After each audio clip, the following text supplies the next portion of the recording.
Hey folks, if you're listening to this message, I am dead. I have died.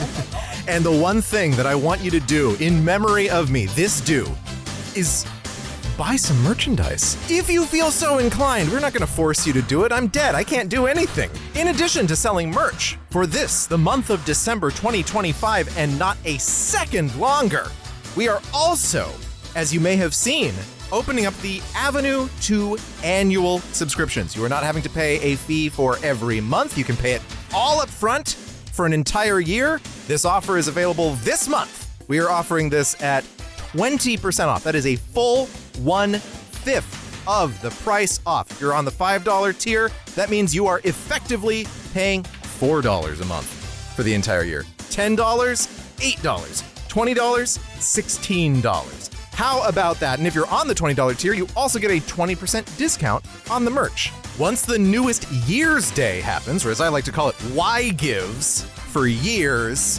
January 1st, 2026, it's not available anymore. And I'm still gonna be dead. You can't bring me back, folks. All right, so just to get started, to get underway. Yes. News has come in from the world of Adventures in Odyssey. Oh, what? They are making a fully animated feature film. And sort of the big thing that I think has been on all of our minds since seeing that is, of course, hot wit. Yeah, well, how hot can a wit be? And the answer, it turns out, is really hot. Yeah, if a wit hot could hot wit. Yeah. I just want to offer up a clap offering to the Lord right now. All right. Thank you for giving me that challenge to edit later on. I put the mic away, hoping that you just get kind of like a... Hold it up. Sorry. God damn it. Yeah. All right. This is going to be something. Scott is recording from 40 yards away from the rest of us. No, but yes, I would love to hear, and also along with Scott, of course, we have Bethany. Bethany, did you see what was going on with Hot Wit? I briefly did, and I thought that it was someone doing that just for fun. Right. Yeah, it looks like fan art. It looks like talented fan art. Mid-Journey. But that's for real. That's for real wit. That is for their real. I like heaven. It is for real. Yeah. Oh dear. And also, Bethany, you come to Odyssey the way I come to Odyssey, which is dishonestly, which is as through an adult. somebody else Yes, as an adult. I remember vaguely listening to it when it would come on like the radio in the car. Okay. But not okay. completely understanding what it was. It's something that I would just sort of bring up and you go, I don't know what this is. But then I got those memories came back. And then you listened to this show. Well, it was me telling you about it, and then you going, just listen to the show. Yeah, I just listened to and then you all listened to of the them. show, and literally I just came downstairs one day, and you were like, like, God, I listened to it. And I was like, what do you think? And I just remember you going, yeah, no, Wit is the villain. No, like, yeah. 100%. Like, not even ironically. No. You're like, no, Wit is the bad guy. So I've got a quick question for everybody. Sound off. Is Wit Odyssey's Dracula? Yeah. Interesting. Yes, because when he went to Israel, he had to take a big box full of soil from underneath Wit's End. Oh my God. Yes, and when he came back, he looked completely different. That's right. Oh God, yeah. Oh my God, he's crossed oceans of time to find Connie again. Oh my God, you walk into Wit's End and you just hear this grunting in the back, and you open the door and there's Donkey Kong in the background just fucking a redhead. Oh, Connie, I don't know if I can keep fucking you like this. No, not that Donkey Kong. Gary Oldman's Donkey Kong. So many possible worlds, but we got this one. So many possible worlds, but we got this one. Welcome to the Worst of All Possible Worlds, the first and only podcast dedicated to the fandom of Gary Oldman's Donkey Kong. I am the worst of all possible Brians. I am the worst of all possible AJs. And I'm the worst of all possible Joshes. And if that little intro bit was fully inscrutable to you, welcome. We do lots of stuff like this every single week here, talking about the intersection of pop culture, narratives, and in a lot of cases, evangelical Christianity. Yeah, we're a very intersectional podcast. We try to be intersectional. We put the sexy in intersectional. And unfortunately, we are not going to be talking about Adventures in Odyssey today. Just kidding. That's very fortunate. Fortunately, we are here to talk about something completely different. Yeah. And to discuss Bram Stoker's Dracula, the 1992 motion picture. We brought along a couple fantastic guests. Scott and Bethany, say hello. Hello. Hello. We didn't do that in order. Hold on. Oh no. Scott and... Bethany. There we go. Yes. And It's like being on a conference call. Yeah. Hey, it's Scott here. Scott. Okay, wait. Now, Scott. your, on, your- clap. Sorry, your mic. I think your mic is muted. Because it's worth noting, we are not on a conference call. We are No. recording this. That's We're right. in person. in the hinterlands of New York We've State. actually been sharing blood back and forth That's this right. whole time. Oh, yeah, Via yeah. transfusions and for the more adventurous. That's I how feared the podcasts old work. blood, but not anymore. Whoa, hey. And Scott, it's been a while since you last came on the show. I know. We're so happy to have you back. When I was talking to you, because you happened to be around, and you're like, hey, as long as I'm in town, do you want to do something? And of course, I was like, yeah, we should record a podcast, naturally. And then I was like, I'm pet sitting. I'm not in the city. So Right. if Scott wants to come up Yeah, to yeah. the Hudson Valley, then We were all great. well. I grew up like 40 minutes from here, just right over the border in like the state forest section of New Jersey. Eli pretty. Roth recently released a documentary called like "Let the Devil In" that's about an axe murder that took place like 10 minutes from where I grew up. And I was like, holy shit, this is like an urban legend that I grew up with. And so I assumed a lot of it was just exaggerated and stuff. And then I watched the thing and I'm like, Jesus Christ. And of course it's Eli Roth being like, the 80s were incredible. Everyone was on their bikes all day until your mom called you in. Everything was innocent and great. We And all lived the plot of Stranger Things every single day. You know what I was? Basically, I was a latchkey kid. I don't know if you know what that we is. drank from the hose. Yeah. So this is nice. It's like when you cross over into New York, it's like things get like nice and a tiny bit more bougie. Again, Hillary Clinton's wandering around the woods and stuff. We just have axe murderers where I'm from. Yeah. But Scott and Bethany, you were both the creative forces behind Night in the Woods. Storytellers. Yeah. And it sounds like Dracula is a piece of storytelling that both of you have quite a bit of love for. So before we sort of kick off and talk about our experience all watching Bram Stoker's Dracula, I'd love to hear a little bit from both of you. And Bethany especially, this is like one of your favorite things, right? Yes. Yes. it is. Yeah. So please say more on this. For me, I do a lot of like fiber arts and like practical things. Mm-hmm. So I'm like love with just like the miniature train sets, the like puppet like thing they do with the war, like and all that stuff. Like, and so I'm just like clapping my hands, being like, yes, more. And just like the Put incredible the letters in. Yes, The letters. There's a big book.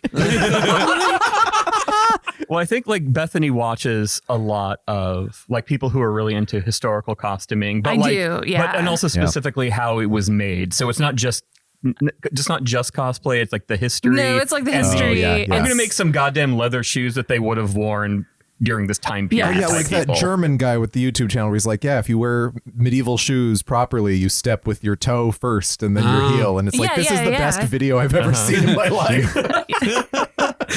And they're actually much better for your feet.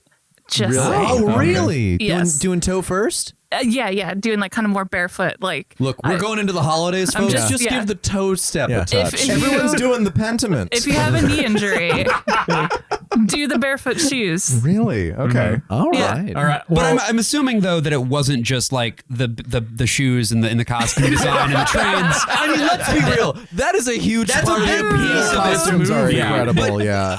Scott was telling me like Dracula more broadly, like that is something you are very into. Oh no, I'm in very, general, very right? into all of like a kind of historical like folklore. Yeah. Where it all comes from, where he got his ideas. I'd already like read Bram Stoker and all the stuff preceding it and all the like other like Western vampire and like where they all got their one source that they used from this guy in the 1700s and stuff. So like, Sure. but then like when you kind of like dig into it, everyone has like their own versions of the vampires. And like my fascination is like the kind of literature, like what became vampires, and like Bram Stoker's kind of like this is what Dracula is, and everyone kind of ran with it. Everybody. I mean, including like we had these vampire movies that come out at the beginning of the history of cinema, stuff like Nosferatu. That's like, oh yeah, it's just a vampire movie, and it's like, no, they just filed all the edges off of Dracula, and then they get sued by Bram Stoker's widow. which is really funny. It's like then in oh, this yeah, I got movie, sued. Why? Because of Dracula. Yeah, but then also in this movie, they're like, surprise, Nosferatu. Yeah, you are the much more, I think, studious of the two of them. Like two of us, the two of them. I'm The two talking of about them. us from outside now. But the two of us, I think you're the more rigorous about actually going back and being like, no, I was reading a 18th century book of Scottish like ghost stories and stuff. So like, I'm always like laying in bed. I'm like, what are you reading? And she goes, oh, this is a Native American ghost story anthology from 1940 or whatever, or something, or like, oh, this is whatever. So like Bethany has like a weird encyclopedic knowledge of a lot of this kind of stuff that I can only barely touch. Yeah. So. And to, Coppola's credit, he put a lot of that stuff in there. Yeah. So if you know what it is, you're like, yeah. Folklore stuff and just like movie stuff. It's like, this trick was from Nosferatu. This trick was from Carl Theodor Dreyer. Yeah. Like this thing came from the 30s Dracula. What I like about Bram Stoker's Dracula is it really captures the spirit of the novel of being just a love letter to Hollywood in the silver screen. Yeah. You know? Yeah. That's Yeah. what Bram Stoker, Hollywood. he was like, guys, I just want to make pictures. Well, because this is also... I mean, you're not totally wrong with that, though. Yeah. 'Cause, like, he was a playwright. Yeah. He was a playwright and stage manager, and he wanted it to get on stage. And then his boss, who was the actor manager, who maybe they had some sort of a thing together, was like, no, I'm never touching your fucking play. Go die in a ditch somewhere of syphilis that I maybe gave to you. Oh my God, what? Wasn't there also a thing where We've like all he been had to there. like rush it in order to retain the rights? Yeah. So like it's one of the early like copyright cases where we have a lot of lawsuits and we have like a lot of regret over like who got the rights eventually. And it's a whole mess. Well, do we maybe want to talk a little bit about like maybe not too much? I didn't really write down the details of this stuff, so I probably can't. And I did that for a reason because I don't want this episode. I know we don't want to get bogged down into Drac lore. Can we just assume people are aware of Dracula broadly? Dracula, he's a guy. He's got fangs. You may have met him. I like that also now, Scott, you're becoming our Dracula correspondent. That is true. Of the night. Yeah, Like, well, what I've noticed is that every time I come on here, I'm always talking about some sort of ancient evil that's come to a small town. Dracula, Shaman. Yeah, Shaman, Mother Dracula, Wit. Whatever the names of the demons are in this present darkness that Yeah. I will never Yes. relearn. Bad work ethic. Demon Face, and that other movie that I'm trying to get you guys Podcasting. on also falls into this. And how does that make you feel, Scott? This is therapy now, everyone. I think Tell me how you feel about that. My entire creative body is just about evil things happening in towns. Well, and actually, okay, so but genuinely, I do I feel think like that's most creative. Yeah, Like, you really like expand it out that much. It's like most people write about evil things happening in towns. But I mean, in a very real and sort of more literal way than many, I think, particularly talking about something like Night in the Woods. And so I guess my question is, before we jump into talking about the movie itself, what is it about the vibe of this thing, the themes of this thing, the world that this thing builds that makes it feel so compelling to you? Because again, you told me you've watched this movie like 36 times, at right? least probably over the years. It's been a few decades, so I didn't do this all like yesterday. Probably could have. I don't think you hadn't seen it before we were married, and I remember showing it to you, and you were like, "Oh my god!" No, I don't. I missed it. And I'm like, and some people don't like this movie, if you can believe it. Some people. But like, How dare they? I saw this. Disgusting. I saw this. Like, so I was like, what was it, 1992? So I would have been in like 5th grade, like or something. And so I remember seeing the commercial and being like, but of course, wasn't going to be allowed to watch this ever. But I had a friend whose parents let him rent R-rated movies. Okay. And he was sort of my gateway guy to like interesting or foreign or independent movies or whatever. He was just the guy that when we were 13 years old rented Clerks, which is the exact movie to watch when you're 13. Absolutely. And stuff. And it just blew. And I have to tell you, like, I wouldn't probably be doing what I'm doing now without that, because it was just like you can do that. Okay. Yeah. And stuff. And you can make things that are just like some eagle-eyed people were like, there's a bit of Clerks in Night in the Woods, because it's just people hanging out, dicking around. At it's shops. Like, yes, at shops. And Greg stuff. is just Dante. Yeah, more or less. He's not even supposed to be here. I like how in the original ending of Clerks, Dante gets killed at the end. Yeah, they just shoot him because Kevin Smith was like, I didn't know what to do. Yeah, that's a very early movie thing too, where you have to have it. It's like watching like Layer Cake and Daniel Craig got at the end, and you're like, did you just have to put every idea? And Bram Ford Coppola kind of did that with this movie. He did every idea. Clerks is a great example of a movie that just does like so very, very little. And it's like you can put almost nothing on screen as long as you just do it well. Yeah. And Dracula is the opposite of that. Let's put everything on screen and hit kind of middling results, in my opinion. I disagree. It's okay. Bethany is going to kill I said this because like you mentioned it beforehand that you know you didn't vibe with it as much, and I think I might agree with everything you're about to say, and then go, and that's why it's awesome. You know? And that's the thing, is I feel like this is a movie that is undeniable. It is cinema with a capital CINNE. Yeah. However, every single aspect of this is out of breath the entire time. Yes. Everyone. And I think that maximalism is something that Coppola returns to time and time again, because I think the thing about him and his career is that he has always taken big gambles on himself. Yeah. And sometimes those pay off in really, really big ways. Very early on, when he was an enfant terrible, he was like Apocalypse Now, Godfather, Godfather 2. Then the 80s comes along. He has a couple of big projects that all go over time, over budget, like he loves to do. You know, the other ones also went over time and over budget, but then they didn't make their money back in the 80s. And so he was like, okay, now I have to scale back, do some kind of like let somebody else tell me what to do jobs. Do Tucker the Man in His Dream, which is a movie I actually really like, but it's a little bit more plain. Is that, that's one about Tucker Carlson, right? That's the one. Yes. What is it? It's about this guy Tucker who designed a car called the Tucker. Sorry, the Tucker car?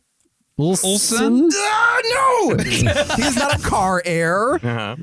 This is great. So that is basically the root of all the safety features that exist in cars, because until like 1960, everyone was just like, what if this killed you in 100 different ways? Yeah. And then Tucker was like, what if it only killed you 50 ways? Yeah. And that car's name was Ralph Nader. The car's name was the Tucker. Killed you in one way. So like Coppola, it killed you. Coppola in 50 did that, ways. and this was his first chance. Going back, that was a very good impression, AJ. Thank you. Goes back to like, okay, we're gonna make a big movie. We're gonna do this big time, big balls, big studio, crowd pleaser. $40 million budget in 1991. Like that's a lot of money, right? Yeah, but I have to deliver this on time and on budget. Yeah, have to. Otherwise, I will never work again, and I'll just have to like make my winery fund my passion projects. And he wouldn't have to do that for 30 years because this made hundreds of millions of dollars at the box office. It also, on top of that, he picked up the script because Winona Ryder gave it to him. She quit Godfather Part 3. This is a really interesting story. It speaks. I think it speaks very highly of Francis Ford Coppola. Yes, absolutely. She got very sick with something. When Godfather 3 was being made, she was supposed to be in it. And so they kept delaying, and they kept like shooting all the other scenes until she could finally get to Rome. She gets to Rome. She's still sick and can't do the movie. And so they recast her and everything. And he calls her up later. He's like, I didn't want her to think like I was some asshole director who was going to blacklist her or anything. And then she had this Dracula screenplay by James V. Hart. And he basically set out to make a movie that was like the most accurate Dracula screenplay, because so many of them just sort of base themselves off of the 1920s, 30s play, where it's like Renfield who goes to Dracula's castle at the beginning, where Seward is like Lucy's dad and things like that. So he was trying to like bring in actual. He brought Quincy in. You never get to see Quincy. But he's a cowboy. But Bethany, based on your face right now, I don't think you think that he succeeded in this regard. I do not at all. Neither do I, which is part of the problem with this movie. I think like maybe, you brought these characters in. And little touches. But and I think stuff. I think like the huge thing with the novel is that this guy is a villain. Like to the he's a core. monster Like, rapist. He is a monster essentially. rapist. Can you speak more on that? Because I actually I'm illiterate and have not read Bram Your shirt Stoker's says Dracula. Michigan. I don't know if anyone's told you this. Yeah. You okay with that's that? what that says. That's what that. I mean, he's writing a horror novel, and the horror is this man who was a foreigner taking over England. One, I'm racist, but like that is a big part of it. Is like this is kind of dread like Turk coming, and he's stealing the white women and raping them and conquering them and things like that. And so that doesn't come He's across in the manipulating movie. real estate prices via strategic purchases of abbeys. He's literally buying certain parts of England up. A foreigner is taking them away, and it's funny if you look at the play, because the play modernizes it and it's like the 1920s or 30s, and they're like, he flew here in an airplane. That's just how people can get here now.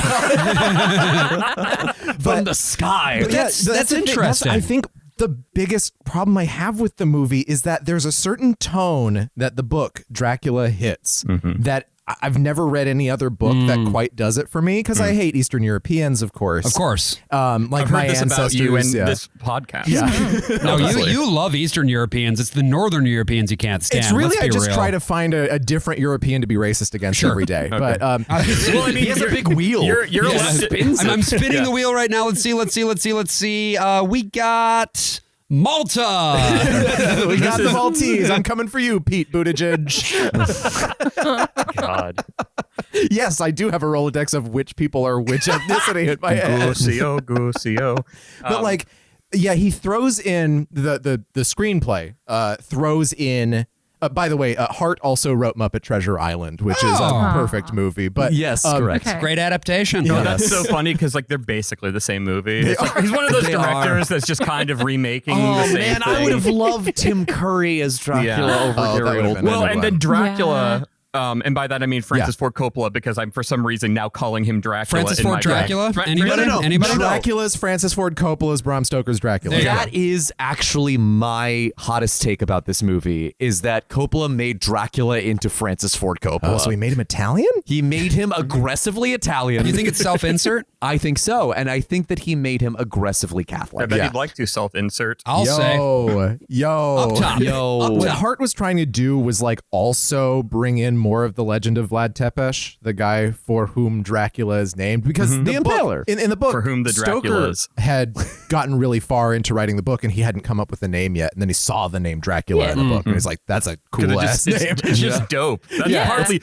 honestly, Dracula would not be Dracula if Dracula didn't sound so fucking cool. It's like son, and it also means son of the devil. Like we're in great It's shape awesome. here. So Hart brings in the like Lord of the Rings prologue here at the beginning, and I mean Lord of the Rings in a couple different ways, because it's very similar to how Peter Jackson does his prologue, but it also does the same silhouette battlefield sequence that Ralph Bakshi does for his Lord of the Rings animated That's movie. right. They do it with Japanese puppets. Yes. With Japanese puppetry, and it's insane. And it's gorgeous. So if you cool. watch the behind the scenes of that, I will say that the intro to this movie is one of my favorite bits of cinema So ever cool. created. Yeah. Like, if you like an early aesthetic influence on me, if you look at the skies and most things that I make, watch that intro. And then my favorite light in any movie ever, which is funny because movies capture all kinds of beautiful natural light coming through. My favorite is the chase at the end of this, which is horizontal year-end sunset through blue shadow blizzard. It's the greatest light ever. Aside from a couple scenes on the London streets that were done in the back lot, the entire movie was done indoors on sets. And it feels like so it. the sky, the light is never natural light. The skies are often rear projections. Right. Yeah. They start to do with, have you ever seen the movie Qui-Gon? Yeah. They do the Qui-Gon thing where they put eyes in the sky. Wait, the guy who trained Anakin? Yes. Yes. Yeah. Qui-Gon Jinn. Yes. Cut in half, etc. I was going to say he's that. getting a hand now. There are two of them. The look of this movie is one of the reasons that it just stuck with me when I first saw it. Like when I first watched it with Kev, we didn't get it. We were kind of like, ooh, boobs and stuff. Well, of course. But then like everyone's talking and we were getting sleepy, and so we didn't watch it. But then like a few years later, I saw it like late at night on some channel, and I was like, I cannot believe what I'm watching. Is that Tom Waits? I can't believe some of this shit. And it was the fact of, I remember when I was on here for the Symphony of the Night, I said one of the reasons I like that game is because it's very generous. It just wants to pack so much shit in that it thinks is cool. And that's what this movie is. There's not one scene where Coppola, either Francis or Roman, aren't going like, all right, check this out. So fucking peacock feather into end of train tunnel, into model train on giant book. Because at first Keanu Reeves. At first I was like, when the peacock feather came in, I'm like, hey, the peacock feather's in the shot.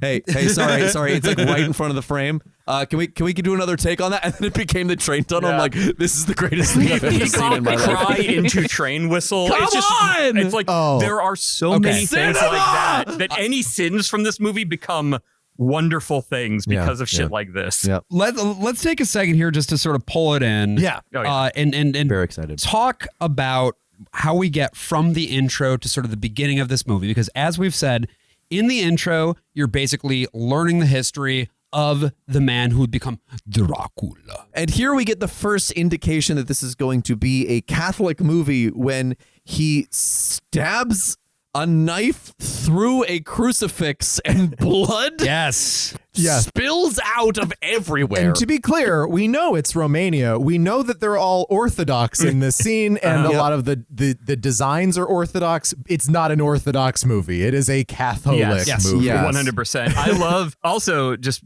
as we move into the film, I just want to point out that also one of my favorite title cards of all time, because the way it ends, that scene ends, is Gary Oldman as Dracula in his muscle costume. Yeah. And I'm going to put the mic back going, no! And he falls out of frame as the choir is screaming in the background, and it's just Dracula with flames. Yeah. And it's like, God fucking damn it. This is cinema. And it's three bomb. Yeah. Bomb. And then there's a pause. Yeah, there are all these great like symbolic images, maps, or like the cross getting thrown off of the Hagia Sophia. They're all physical and they're all literal, but they're also symbolic. Yeah, it's only ever subtle because you didn't notice it because there's so much shit going on. Nothing is subtle in the movie. If you look at everything, it's the most direct metaphors. Like, a withering rose next to this woman who's dying. Okay, kind of thing like that. Because the roses die. Yeah. Oh, I get it. Well, because no, what he's saying is that at this time and period, they believed that women were plants. Yeah. Oh. Yeah. Can you speak to this? Oh yeah, absolutely. Yeah. That's They had the whole plant book Yeah. Right. for like different ladies. Mina and Lucy are looking at that book that just shows different pictures of plant reproduction. Yeah. Like, and they're just like, oh my God. Can we do that? Ooh, Yeah. gymnosperm. Can a stamen really accept a pistol in this manner? Not in this economy. So yeah, Vlad went away. He fought the Turks. Right. He impaled a bunch of guys. He did okay against the Turks, but then the Turks sent dope-ass lighting. sent like a fake letter back, sort of an Right. Operation Mincemeat thing, where they send a letter saying, Dracula has died, and Dracula's fiance Winona Ryder is like, That's right. Man, I'm gonna jump out of a window now. Elisabetta, by the way. I should. God. Elisabetta. Just want to be Not very from the clear book. about Yeah, this. not It's from the going to book. come back What a later. silly thing to meet in the middle of a war. That's a very silly thing to do. That's from the Operation Mincemeat musical. So there's a point where I've only seen the movie. Yes. there's a movie? It's a movie. Well, it's a good operation. Yeah, there's a point where he comes back and he finds her dead body because she flings herself like Ophelia out of the window. And there's this great effect where when he's reading the suicide note, you see her falling in the air, like projected over the note. With a really weird transfer mode of some sort going on. It looks like I couldn't find them talking about this particular shot, but it looks like in The Red Shoes when she has gone into the dream ballet and part of the correction of whatever like keying system they're using kind of gives a purple halo around her. Oh, sure. So even though Dracula is the victor in war, he has lost his beloved. And how does this actually... He's turned against God because that's like he fought for God. So he's like, fuck you, God, and he stabs the Well, cross. because it's specifically the one priest is like, well, she killed herself. Right. She's not getting into heaven. The priest who is also Anthony Hopkins. And he's also Anthony Who is not Hopkins. Van Helsing, but I always thought it was like, oh, well, that's Van Helsing's ancestor. No, that's just a No, priest. well, I think it's a Cloud Atlas thing where it's his prior soul, the same God. as Winona that's Ryder. why Like he was wearing Elizabeth, yellow face the whole Oh time. my God, is that the true? That is the true Yeah, because AJ. He's just nodding like, Yeah, man. Yeah. So that is then why Tom Hanks is here? Dracula ends up by stabbing this cross. I guess this is how he gets the vampire curse. Yeah, in this movie, this is another thing that other vampires movies do that bothers me because Dracula 2000 does this as well, where it's like he's actually Judas Iscariot. And in both these cases, Dracula is the first vampire, which is... And Castlevania does it too, but Castlevania, for some reason, I don't have a problem with it. I don't know why. It's Thing versus Thing Japan, Well, I think guess. it's because the rest of the storytelling in that series is so airtight. Yes. You'll forgive it this. It's fine. Bethany, being our resident Dracula expert, which you are. You're Armina in this episode. What can you tell us about how this compares to sort of the Dracula mythos more broadly? Like, is this usually the origin of his whole deal? No, not at all. Like, there's no... He's just a guy who got bit somewhere. Yeah, like, that's the thing. Like, this is, like, what makes it a thing of, like, no, this is just, like, something shitty happened to you instead of, like, did so much for my church and it has abandoned me and I turned against God. And it's like, whatever, boring. I like whiny Dracula about this, where he's just like, he's such a baby about it. Evangelical Dracula. Well, no, because you got to go up to him and he's like, I curse God. And it's like, why? It's like, well, maybe if God had taken your fiance or whatever. I mean, to be fair, like, it's kind of a crap move for the priest for his immediate first thing to be like, yeah, she's in hell. And he says it so matter of factly. He's just like, yeah, she can't go to heaven. Whatever, man. We're fucking Catholic Orthodox. Yeah, no, we're Orthodox. Yeah, we're the Catholic Orthodoxy. We're Christians-ish. Yeah, don't worry about it. Yeah. I think that it's also too. It's trying to get you on Dracula's side. It's like, oh, he's gonna do some terrible things, but he was in love. And they wanted to go with one of the ideas that they say in some of the featurettes and things is like a fallen angel. Sure. You know, I just want to point out, as someone who loves and has kind of memorized this movie, I have never found him sympathetic in this movie. Absolutely not. Hey there, you are listening to a preview of a premium episode of The Worst of All Possible Worlds. If you'd like to listen to the rest of this, head on over to our Patreon. That's patreon.com/worstofall. And you can listen to not only the rest of this episode, but our entire backlog of premium episodes, bonus episodes, and if you subscribe at the $10 tier, you will get an extra episode of the podcast every single month. Again, that is patreon.com/worstofall. Hope to see you there.